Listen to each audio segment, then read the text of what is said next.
What is up, guys? Thaddeus here. Hope you guys are having a good day. In today's video, guys, we're gonna talk about the 4 ways you will actually lose money if you dropship like this way or with these methods, or just, you know, not pay attention to what you're doing, right, when you're dropshipping, okay? Because again, it's pretty easy to get into, but then when you actually get deep into things, like a lot of the small things, guys, a lot of these small factors really come into play, and that's what you'll see with trusty whiteboard here and everything else. But 4 reasons you will lose money dropshipping, you know, this way or with these products or however you're doing it, right?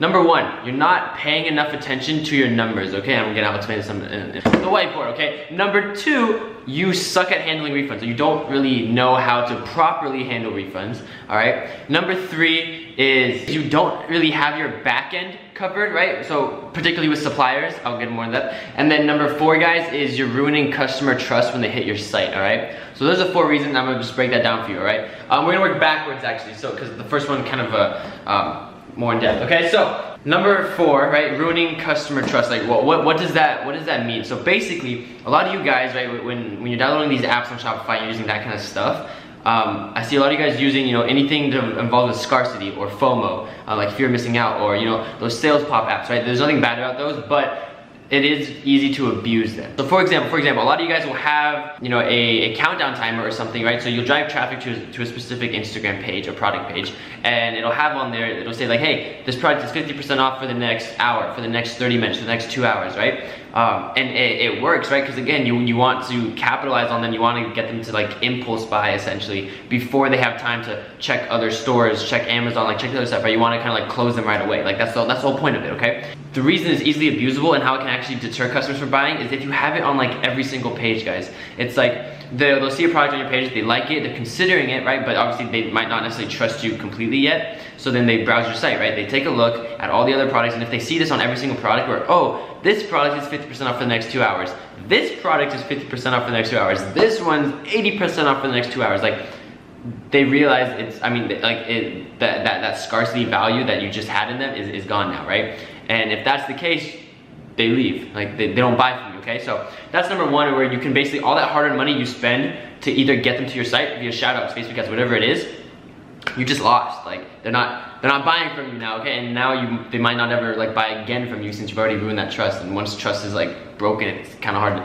hard to bring back, okay? So that's reason number 4, okay? The third one is working with bad suppliers, right? Your back end is not covered, okay? A lot of you guys, right, when you get into dropshipping, you spend so much time on the front end, right? So you look at the website, you make sure your website looks good, it looks clean aesthetically, your Instagram looks good, blah, blah, blah, whatever it is, your product looks good, your description looks good, whatever, okay? But a lot of you guys, you kind of rush into, okay, this is the product I want to buy, I'm gonna load up a bunch that are like this, and then I'm gonna work on everything else to get customers in and buy it, right? Because you're excited, right? You want to jump into it and start making money. But what you don't realize, or you don't source your suppliers properly, okay? And what I mean by that is, 1, you're not looking around patiently enough, because I guarantee you there's multiple suppliers selling what you're selling, okay? On AliExpress or wherever you're importing them from, okay? What that means is that oftentimes they use very competitive pricing, so you can usually find ones a lot cheaper, or just cheaper in general, okay?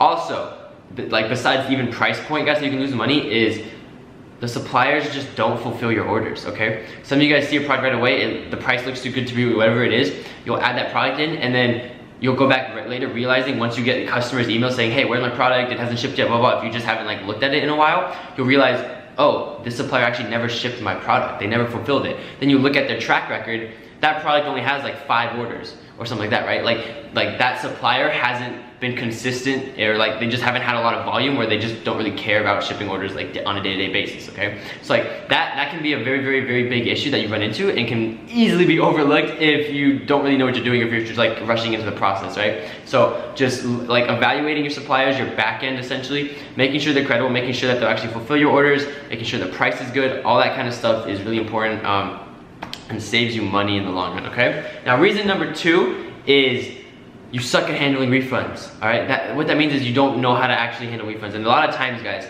this happened with me, a lot of my sites too, you will get customers that essentially like bully you into trying to get their money back. Even if they receive the product in excellent condition, they will threaten, you know, chargebacks, PayPal disputes, and that stuff, like it affects your merchant account. If you get too many chargebacks or disputes on PayPal, they can, you know, put holds on your account. They can shut your account down if it's too much or something like that, right? If you get too many chargebacks in your bank, they might, you know, increase your whatever they're charging you, or they might just tell you to switch providers, okay? Like stuff like that, guys, And that's why it's really good. Again, the back end is very, very important, and that's why I stress it. So you wanna like kind of protect that at all costs, because if that's bad, everything else crumbles in the front, okay? So how to actually go about that, or how to actually go about like good refunds, guys, is one, only accept refunds if they ship the product back to you. Alright, so basically you have to basically tell them, or like how I would kind of structure my email is like, hey, that's absolutely fine. If you want a refund, we'll accept it. You just have to ship it back to our warehouse. Our team will inspect it, and upon approval of, determining that it's faulty or damaged, we'll issue you a refund, like a full refund, okay? And a lot of times if they actually had the product and it like works for them and it's good and they're trying to bully you, they just won't respond, or they'll say, okay, whatever, it's fine, I'm good, right? And that's one way to handle refunds efficiently, guys. And then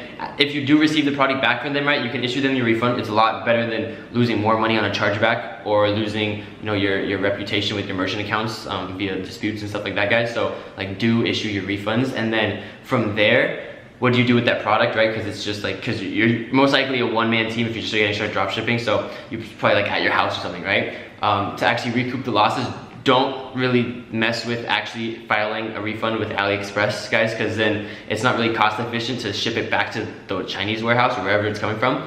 What you usually can do is, if you really, really care about that few extra bucks, $4, $5, whatever your product price is, right? You can list it on eBay, or you can sell it secondhand or something like that, right? If you really care. It's not too big of a deal, guys, but it's worth it. It's a lot more worth your time basically than getting that chargeback, getting that dispute. And usually having them ship it back to you helps also deter that refund rate, okay? Now the first reason, right, reason number one, guys, what I want to talk to you about is like, you don't know your numbers. I realize I haven't even used the whiteboard here. I've just kind of been going off, but I can use this for you guys. But essentially what I want to break down to you guys, right, is check this out, okay? So for example, let's just say for the sake of this, right, you are selling one product on your website, right? This is just to make things easy, okay? You're selling one product, I don't know how to draw, you're selling one, sideways, one product, okay? I don't even know if you guys can see that, okay? That's terrible handwriting, but you're selling one product on your Shopify site, okay? You're selling that for like $14.99, okay? $14.99. Now, let's say for instance that it costs you, I don't know, $5, right? $5 for the actual product, okay? So you're selling the product for $5, okay? And let's say for instance e-packet is $2, all right? So right off the bat, it's looking like your cost of the actual product per sale essentially is, $7. You're walking away with what, $7.99 in profit theoretically, okay? Now that's really what most people only look at. They're like, okay, it cost me $5, it's $2 for e-packet. I'm giving them free international shipping, which is what I recommend to people. And then, hey, I walk away with $8, basically $8 in profit, right? Well, not really, not really. So what you do need to factor in is your monthly Shopify, right? $29 a month. Say you're on the basic plan, essentially that's $1 a month. I don't know, if you're doing higher volume, it really doesn't matter, but that is something to play with if you're just getting started. But besides the point, it's your marketing costs, right? A lot of people don't factor in that. So basically, if you're running Facebook ads, if you're running whatever, what if when you first get started and you're just testing Facebook ads, for example, right? For example, for the sake of example, guys, it could cost you, $5 per conversion on Facebook, okay? If it costs you $5 to run Facebook ads to actually get someone to purchase your $14.99 product, like that essentially adds on to your cost of goods. So now, theoretically, right, with those numbers, you're only walking away with $2.99 in profit, okay? Obviously, that's a really high conversion rate for a $14.99 product, but that's just something to be aware of, guys. And then all these little things add up, right? The Shopify monthly, your apps monthly, all that kind of stuff. And especially if you guys are just getting started, right? You might have like a $100 day, right? But if you have a $100 day, how much did your shout out cost you, okay? How much did, with that shout out, whatever it was, what did you walk away with? Like how much orders did you get? What's the cost of goods? Like, guys, knowing your numbers and breaking that down is super, super, super important. Like for me, when I first start my sites, I have a little, basically what I do is I'm a very visually oriented, I have to see all these numbers. I have a spreadsheet and I write all this stuff down. Okay, whatever products I'm selling on my site, right, I have the numbers broken down. Like, guys, even include the Stripe processing fee or the whatever it is, like 2.9%, right? All that stuff plays into effect. It's usually 2.9% plus 30 cents, something like that, okay? All that stuff, it plays into your cost per product. And that's the thing that a lot of people overlook, right? They'll just say, oh, I made, $15 today. And they don't realize, they spent $20 on a shout out. They're already negative, blah, blah, blah. Obviously it's good to see a sale. It means, you converted at least, but you always want to work on actually converting more or lowering your own costs, because sometimes it's harder to actually increase your profit, like scaling wise, but it's easier to decrease your cost of goods, right? And by decreasing your cost of goods, obviously you walk away more profit. So that's stuff to consider, guys. That's the four reasons why you guys can lose money dropshipping. So I hope you guys enjoyed the video. Don't forget to leave a like, comment. I respond to everybody's comments, and don't forget to subscribe, guys. I will see you guys in the next video. And be sure to check out the course, guys. I might actually be delisting it. There's more news on that soon, just because some other stuff came up, so that should be interesting. But yeah, guys, I definitely urge you guys to check that out. Link is in the description. I'll see you guys in the next video. Take care, guys. Peace. Thanks for watching, guys. Be sure to subscribe, like, and comment. Check out the Ecom Hub, my personal platform, which covers literally everything e-commerce related, from the mastery course to free PDFs and mini courses. And last but not least, don't forget to check out my social media and follow me for updates, giveaways, and literally everything that's cool.